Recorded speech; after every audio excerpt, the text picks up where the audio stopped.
Oh. Damn it. Fucking technology. Oh my God. Yeah. I don't think this one's going to make it onto YouTube. No. Well, way you too can put much. an audio on YouTube. Okay. All right, as you just heard, we were having some technical difficulties. I salvaged as much of this audio as I could because the interview with Esme was really, really good and had great information and insight. So please bear with us. This episode will be audio only, and we will put this up on the YouTube as audio only. Hang in there for the tough audio. They won't last long, and it'll be worth it. Plus, you'll get to hear how frustrated we get. But it won't last long, and we'll get back into the content right away. Thank you.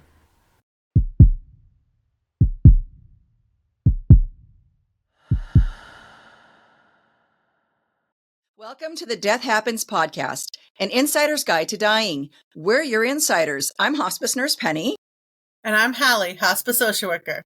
Today, we have someone from our medical records team, which is pretty exciting because I really feel like they're an overlooked part of hospice. But before we get to Esme, I know that Penny has a hot topic for us. Right. Yeah. Speaking of the hospice medical team, we do function as a team, as you know, Halley. Hospice is one of the very few programs or medical programs that actually use an interdisciplinary team to manage the care of their patients. So in the field, we have the nurses, the social workers, the chaplains, the hospice aides, our volunteers. And then in the back office, we have medical records, some of our medical providers, and we have sometimes, if we're lucky, a hospice team pharmacist. So recently on TikTok, there was a hospice pharmacist who said she has been a hospice pharmacist for 9 years. And she put out quite a controversial video saying that death in the home is horrific and that everybody should die in the hospital. She went on to explain that a nurse had called her and the patient was neurotoxic. So what happens when you give too much opioid not too much opioid, but when a person can't tolerate the amount of opioid they're getting, because everybody has a different tolerance level, they can become neurotoxic. It's called opioid toxicity, and it can cause them to have an increase of pain and some other symptoms that go along with it. The pain isn't any worse than any other pain crisis that a person can have, like if they have cancer, but she described it as being the worst, most horrific pain that a person can ever have. And so she rattled a few cages. There's quite a few hospice nurse creators on TikTok who got up in arms about that. I was one of them. I was tagged multiple times in that video. People were coming to me saying, what do you have to say about this?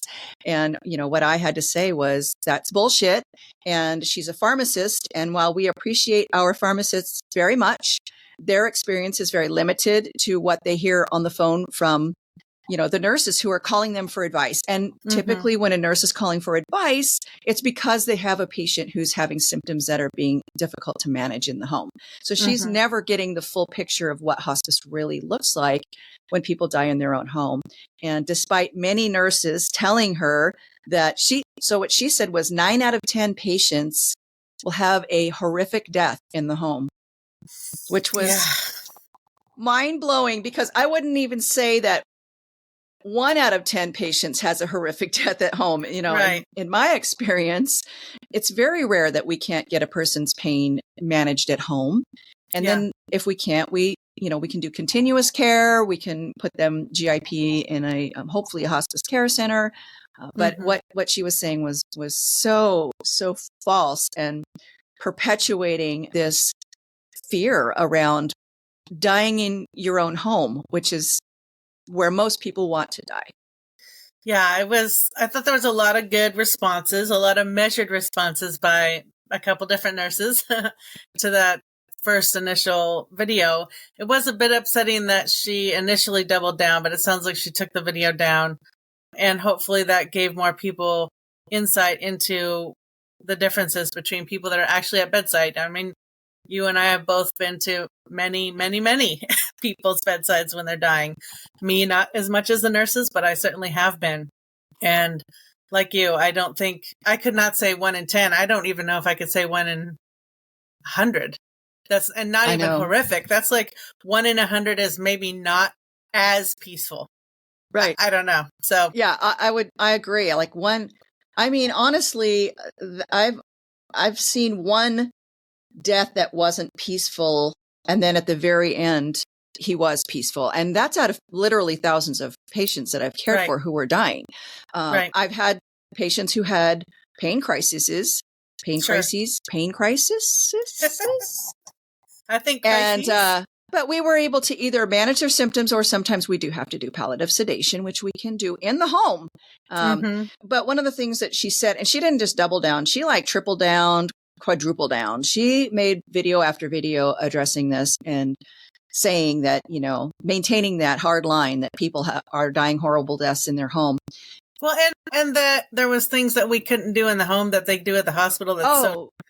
Yeah. I didn't understand that. She said that the man had lots of wounds, bed sores, and that turning him to give him rectal meds would cause him to have more discomfort. And I thought, don't you know about like the Macy catheter? Because you can actually give rectal meds without turning the patient. If you have a Macy catheter, we can do subcutaneous infusions. We can do, if they have a port or a PICC, we can do intravenous. There's lots of things that we can do. But I think for me, one of the things that really I felt was just really inappropriate was that she kept saying that the nurses were tussling in her comments. And I felt like, we're not tussling. We're trying to educate and try to backtrack out of this misinformation that you have now put out there. Yes. As hospice nurses who are at the bedside. And, we are a team, we work together, and it just wasn't very collegial of her to continue to toe that line and say, no, the nurses are tussling. It's horrible. I know, I've been a pharmacist for 9 years. And I'm like, you've never been at the bed ever. Yeah.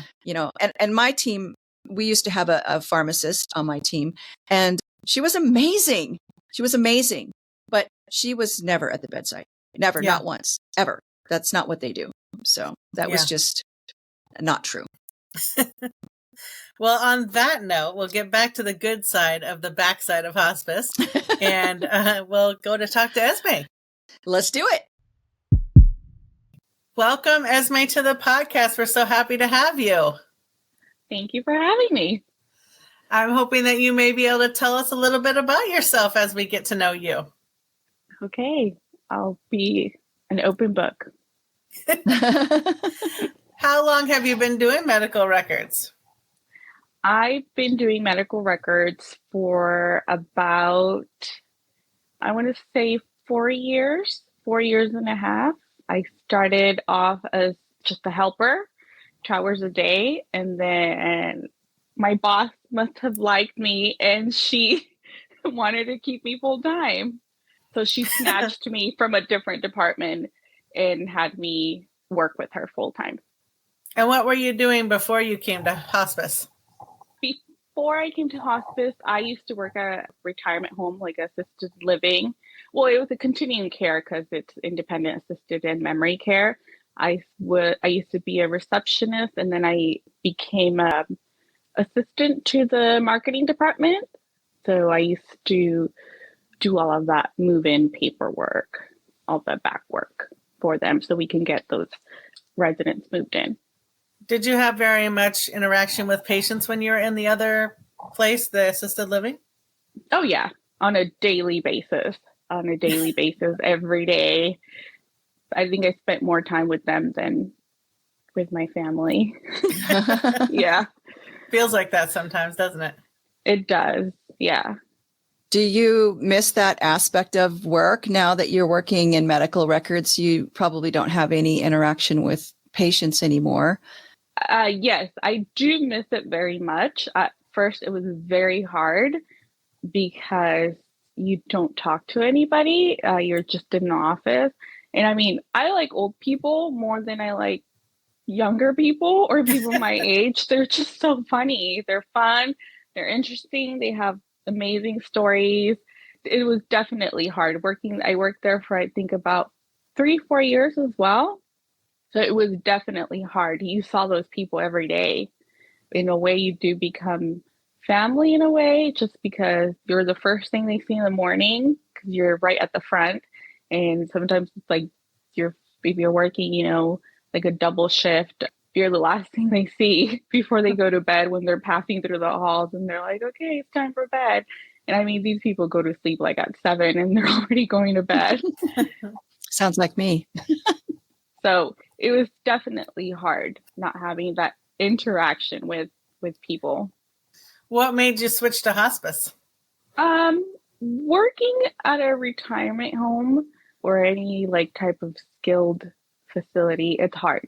You get burned out really quickly.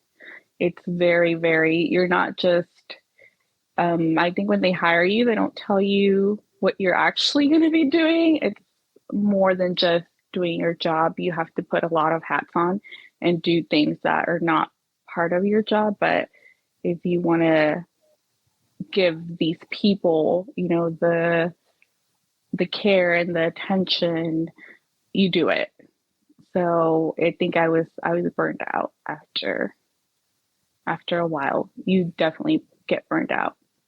For me, one of the reasons that I wanted to have medical records as part of this podcast and death and dying journey that we're talking about is that the back office people are just as vital as the rest of the team that are forward facing to the patients.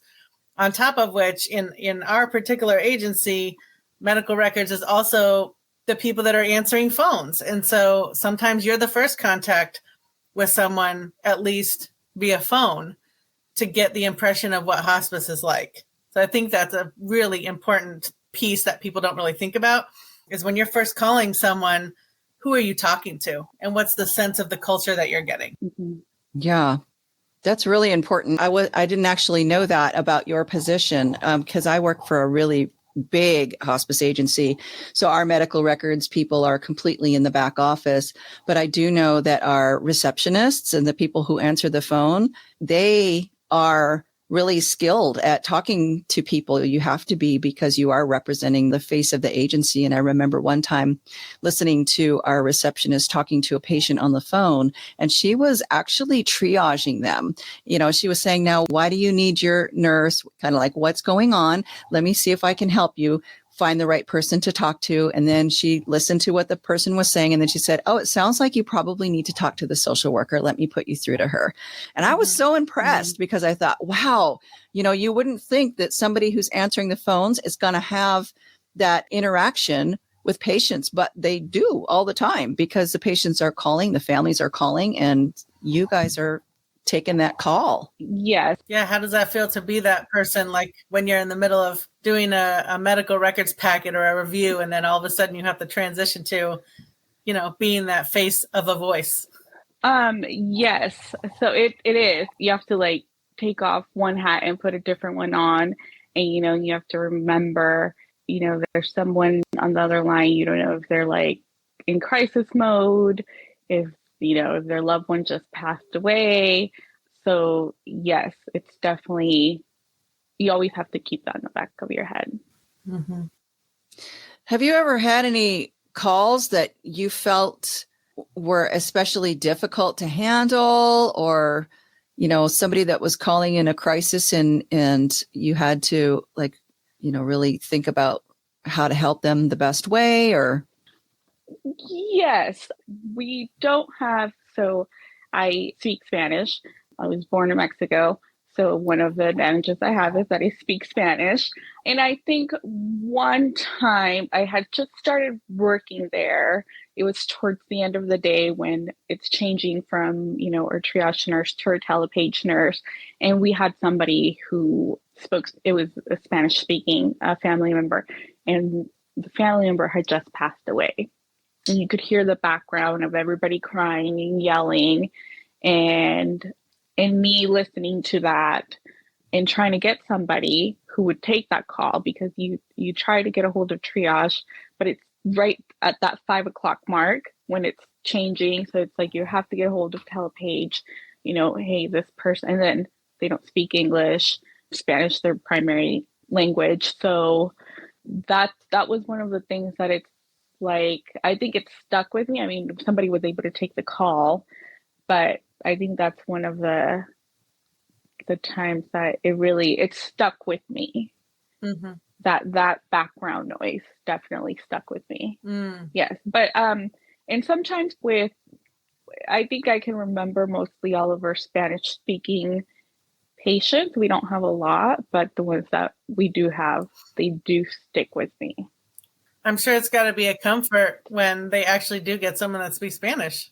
Yes, and it kind of makes me feel good in a way, just because I can connect with them. So I like that. Do you have any fun memories or experiences with answering the phone?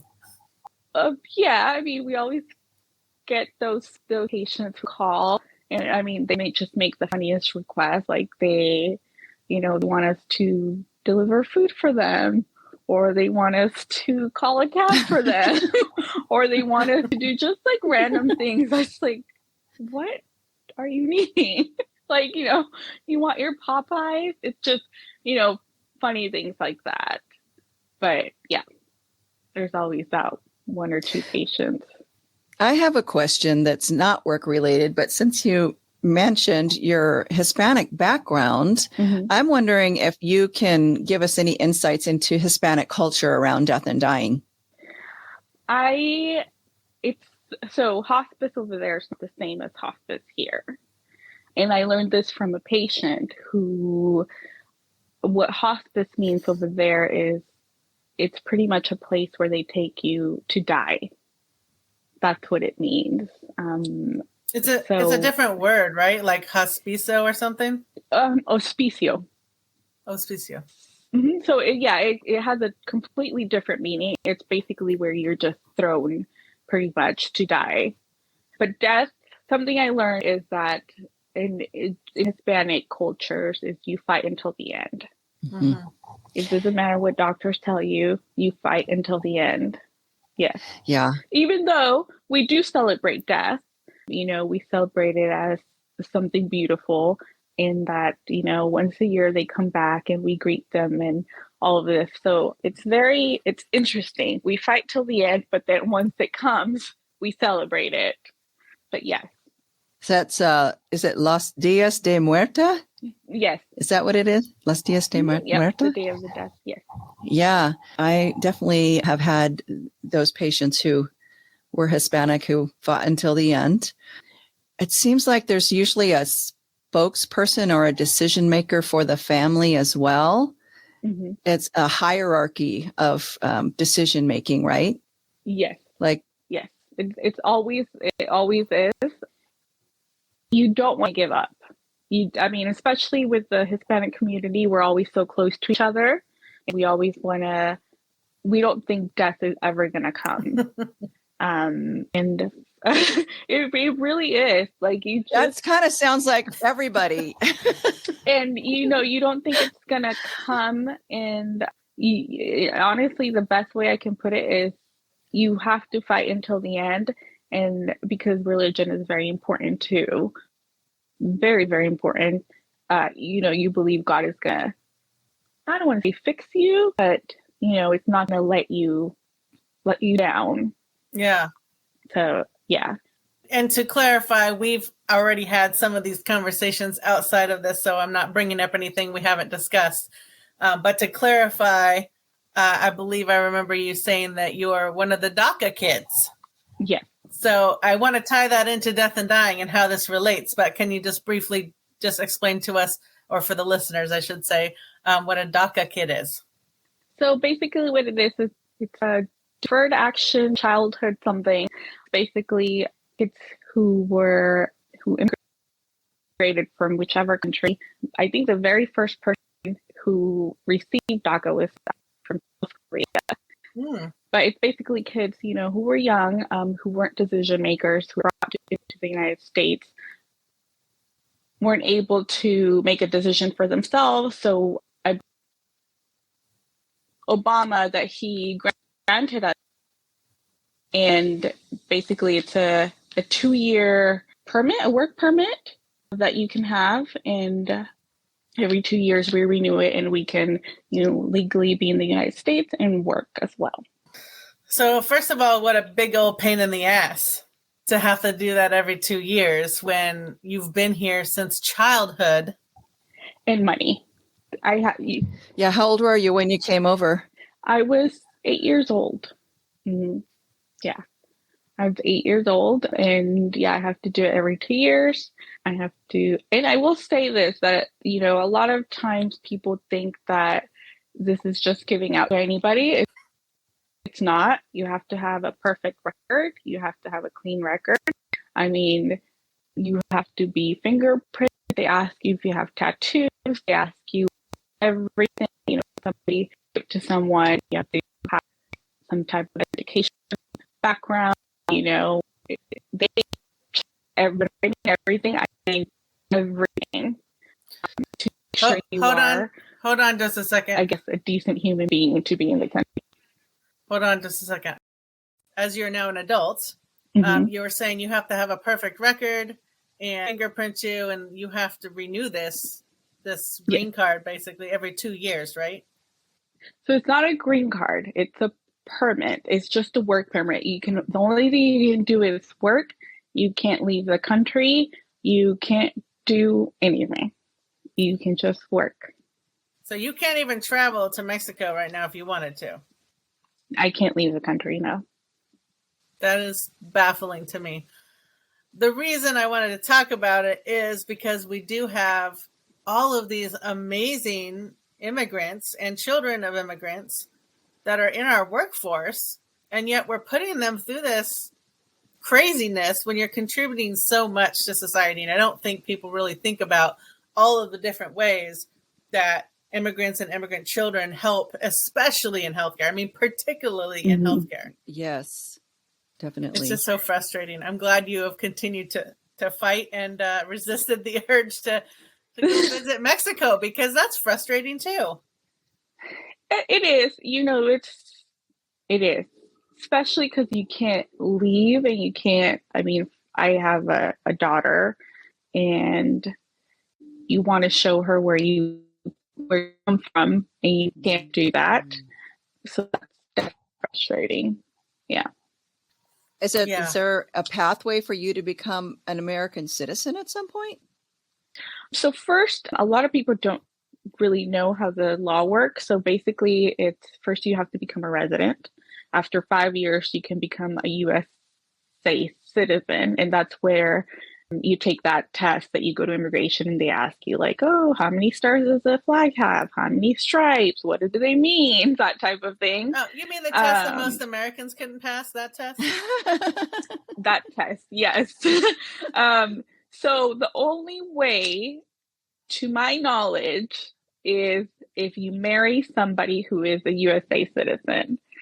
But I don't think I would be willing to do that.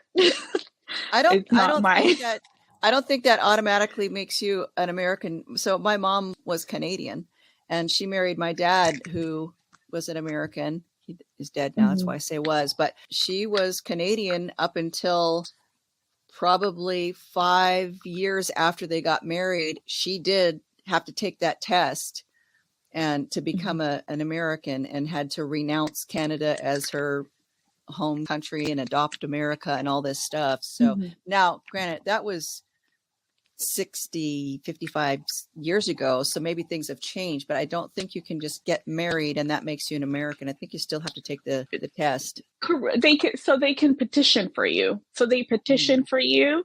And then once they petition for you, then you can get it. But it's not something that well, for one, it costs money too. And I would have to find somebody who I would marry and do all that with. So is there any way to not have to do it every 2 years? Like, is there a green card pathway or some other way that you could still keep your Mexican citizenship? I could still keep it if, let's say there was a way. I would just be a resident of the United States, but I would have my Mexican. So resident and citizen are two different things. So when you become a USA citizen I believe is when you can actually vote here in the US. A resident, you just reside here and you can travel and do all that stuff. But once you become a citizen, it's like you're actually an American citizen. It's different than a resident. So what does it take to become a resident then? So you're saying they can travel or whatever? Yep, they can do everything. I think except vote. I'm not quite sure, but like I said, it's the same thing. I mean, the only way I think that I know other people have done it is if they get married with a USA citizen. Mm. And then you can apply for your residency. And then after 5 years, I believe you can apply for your citizenship. But I believe that's when you do kind of give up your rights in a different from wherever you're originally from. So this just goes to my plea to the government that we need to fix the immigration problem from many different angles. And this is but one.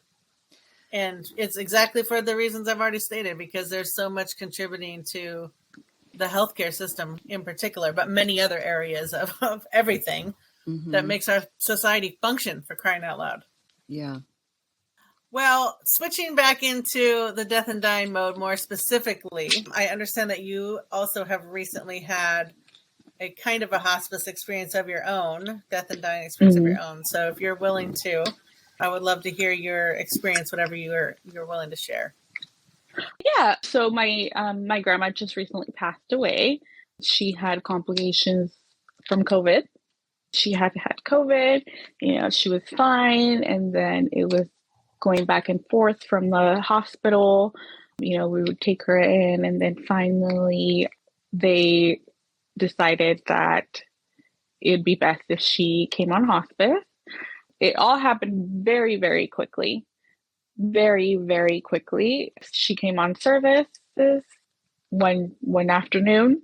The next day, everything was okay. At night, not night, right as I was leaving work, my aunt called me because I explained to her, I'm like, okay, you can't take her to the hospital when she comes on hospice. And if that's the case that you do want to take her to the hospital, this is the paper you have to fill out, revocation. And yeah, we revoked her hospice services. Like I said, it ties back with we fight until the end. We're not going to give up, especially when it comes to a family member. It's different. It feels different. So we, of course, revoked hospices. We took her to the hospital and she passed away in the hospital. Yeah. Well, first, I'm sorry for your loss, of course. Yeah. When you say it feels different, it really brings me to how many people tell us when we're out in the field or just meeting someone that you randomly run into and they find out what you do or you work in hospice. Oh, that must be so hard. And every time I say, it's not my person. Yeah. If it was my person, that's different. I'm coming to you as a professional. So it really resonates, of course. And then I wonder if it felt different being already in the hospice world and trying to navigate that with the rest of your family. I always told them what I did and what hospice did.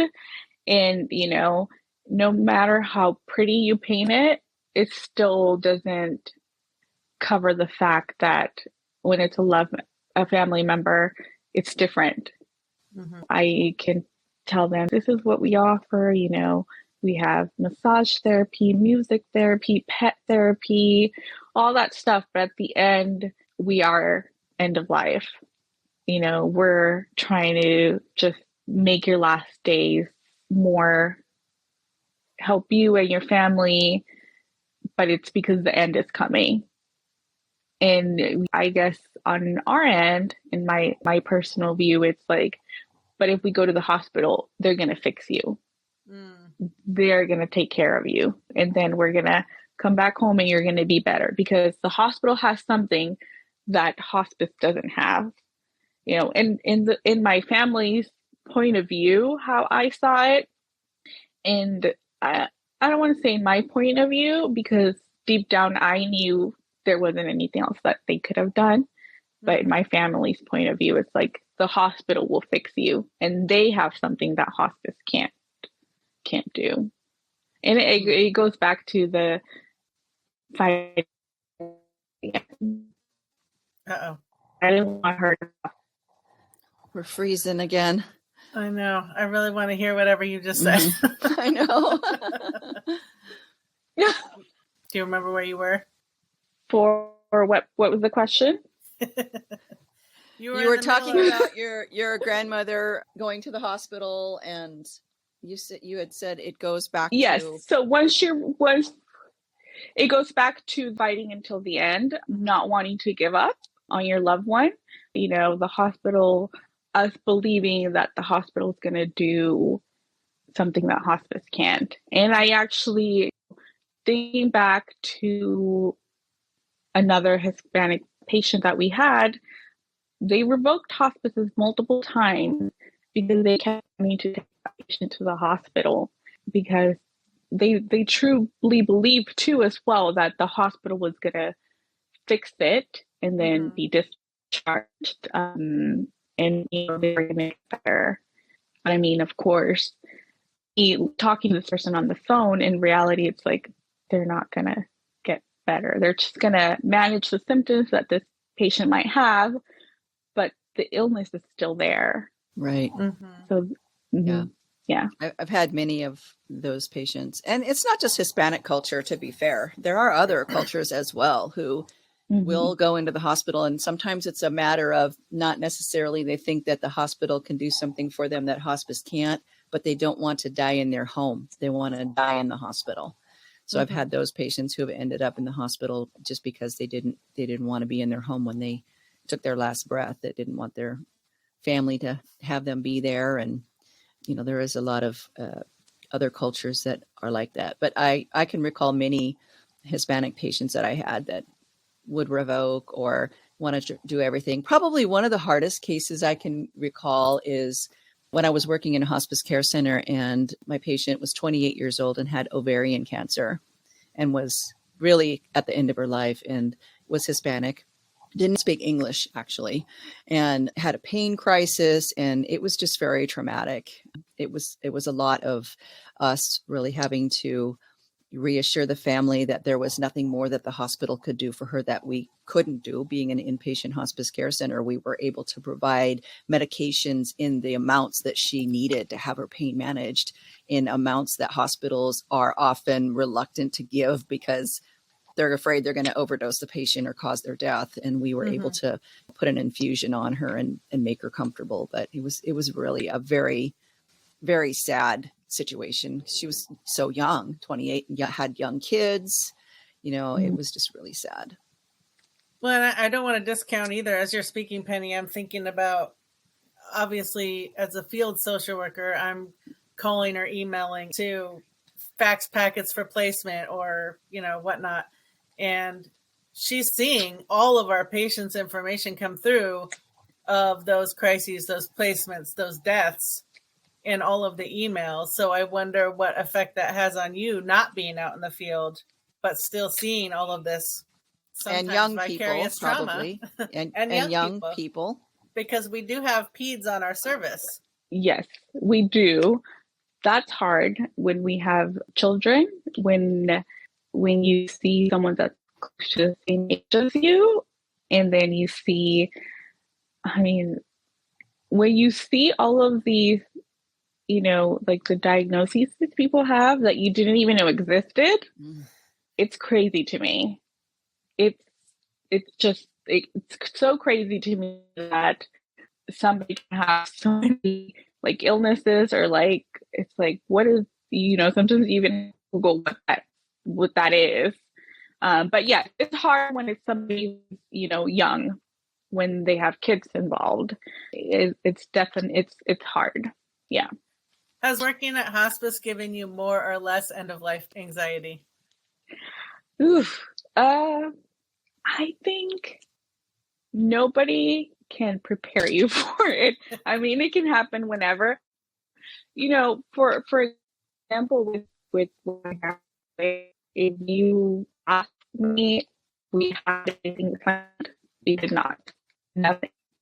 I'm so sorry, you're Thankfully, cutting out again, but I think what you started saying was, if you would have asked me about my grandma, did we have a plan? Shit. Just keep it rolling. It says actual recording is higher quality. It was just something that was not talked about. So we had to like scrambled. We did not know that when there's multiple children involved, you have to ask for permission for every single one of them. If those no are healthcare power of attorney. It was definitely in that sense. I guess in a way, yes. I know my mom's wishes. My mom has 6 kids. All of them know what her wishes are. They know that at the end of the day, when the time comes, it's going to be me who's going to decide what to do. Do you think we should just switch to audio and see if that helps? Yeah, maybe so. Because it's just breaking up. Are you able to turn your video off and just keep talking on the same thing? So interested in what you're saying, and I can't hear you because it keeps cutting out. Oh, yeah. How do I turn off my... I don't know if there is a way to do that. Is that better? Okay. Oh, yeah, there we go. Let's give it a try. Okay. No, it's still... Technology is thwarting us today. I'll tell you. So, your grandmother had no power of attorney. No advance directives. Who was designated, right? No advance directives, no designated power of attorney. Is that what you were saying? Correct. The only thing that we really had was she lived with one of my aunts, and my aunt was always the one who would take her to her appointments and, just oversee her care. So that's really all we had. And a pulse that she must have gotten at the hospital. Okay. And so and then you were saying that your mom now has designated you as power of attorney, and your siblings, she has talked to them about what she wants, right? Correct? When she is someday potentially dying on hospice. Mm-hmm. Yep. So I just wanted to say that's cultural shift right there in your own family, from even though, your mom still may want everything done at the time, if it gets down to that, but she has moved in the direction of at least starting to plan for it. Yes, it was definitely a rude awakening for us. I mean, even though we don't like it, we don't want to talk about it, it's something that had to be done. And, now I guess we're a little bit more prepared. I hope so. I'm hoping that as hospice is more talked about, more discussed just culturally in general, because we in America don't really like talking about death and dying either. It's not strictly a Mexican situation. So I'm hoping that starts to shift. And even if people do choose to continue to get treatments all the way up, and there are these other supports available if they want. Yes. Options. So Esme, you should go speak, you should find a Spanish or a Hispanic cultural center somewhere, and you should go speak to people about this. You should talk to people about hospice, and you should talk about your grandmother and how she ended up in the hospital, and what a wake up call that was for you and your family. And I mean, I think that would be really awesome for you to do that. As much as I love hospice and my job and the people I work with, I don't know. I think that's more of a Halley thing. She just needs to learn Spanish. Well, we could go with you, and then we'll do that. We'll talk, and then you'll just interpret what we're saying. Damn it. Fucking technology. Oh my God. Yeah. I don't think this one's going to make it onto YouTube. No. Well, you can put an audio on YouTube. Okay. There's some kind of a music something or other on. I'm not stopping recording in case she pops on again. Well, I'll let you edit this one because I can't even it's gonna begin be to shit. imagine how we're going to edit this thing. I could do an audio, and then I could just have our pictures on there. You should see the thumbnails I've been creating. They're pretty cool. I bet. Esme, can you hear us? Ah, goodness. If I just, we'll see. We'll see how much of this actually gets recorded. If it doesn't, then. Hello? Hi, can you hear me now? Can you hear me? I can hear you. Can you hear me? I can hear you. I was like, hello? But you can't hear us on the video? No, I couldn't hear you guys in the video at all. I'm able to hear Penny, so unless I put you up to the earpiece and maybe you can hear us both. Yes, I can hear you. I can hear her. Okay. All right, Esme, I'm so sorry about these technical difficulties. I don't know what the hell is going on. I'll see what I can pull from this audio, and in worst case, I will come to you and we'll redo a short one. Is there anything else you'd like the people to know about medical records, about Hispanic death and dying culture, about your own personal beliefs, whatever you want to tell us? Yes, just that every time we get a new hospice patient, each hospice patient gets a puzzle. Sometimes that puzzle can be a 50-piece puzzle, sometimes it can be 100, sometimes it can be a 500-piece puzzle. In each department is a piece of that puzzle.